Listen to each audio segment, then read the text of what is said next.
कब्र से आ रही थी चीखने और चिल्लाने की आवाज। जब कब्र को खोदकर शव को निकाला तो पांव तले जमीन खिसक गई। एक स्त्री की मौत का अनोखा किस्सा चर्चा में आया था। स्त्री की मौत होने पर परिवार वालों ने उसे दफना दिया था, लेकिन 10 दिन बाद कब्रिस्तान के आसपास रहने वाले लोगों ने कब्र से चीखती हुई आवाजें सुनी। कब्र के परिवार वालों से बताया कि कब्र से चीखने और चिल्लाने की आवाजें आ रही हैं। जब कब्र खोदकर देखी गई तो लोगों के होश उड़ गए। लोग एक दूसरे को हैरानी से देखने लगे।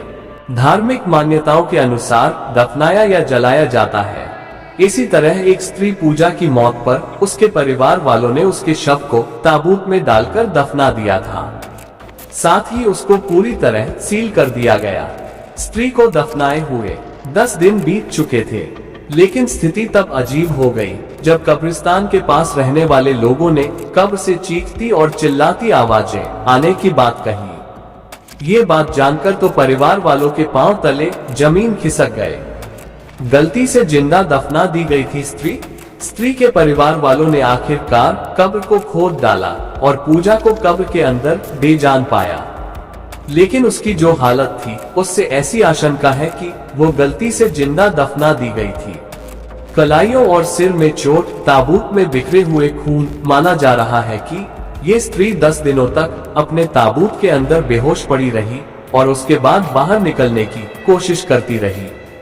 30 वर्षीय पूजा बाहर निकलने के प्रयास करने के दौरान चीखती और चिल्लाती रही। इस दौरान उसके सिर में चोट लगी थी। जब कब्रिस्तान से उसका शव निकाला गया तो ताबूत के अंदर बिखरे हुए खून पाया गया। गर्म थे स्त्री के शरीर। सामने आए वीडियो में लोग स्त्री को ताबूत से बाहर निकालने के बाद स्त्री के हाथ पैर छूते हैं और कहते हैं कि ये कितनी गर्म है।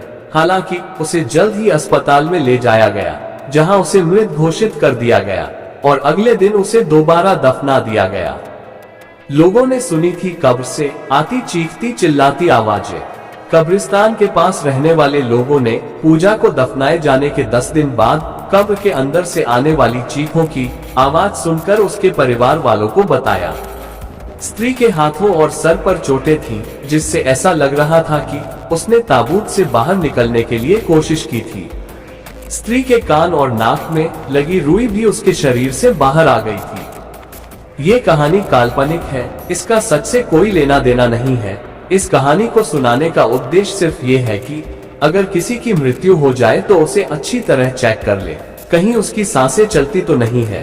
कहानी को पूरा सुनने और देखने के लिए आपका बहुत बहुत शुक्रिया। कहानी अगर अच्छी लगी हो तो वीडियो को लाइक और शेयर जरूर करें।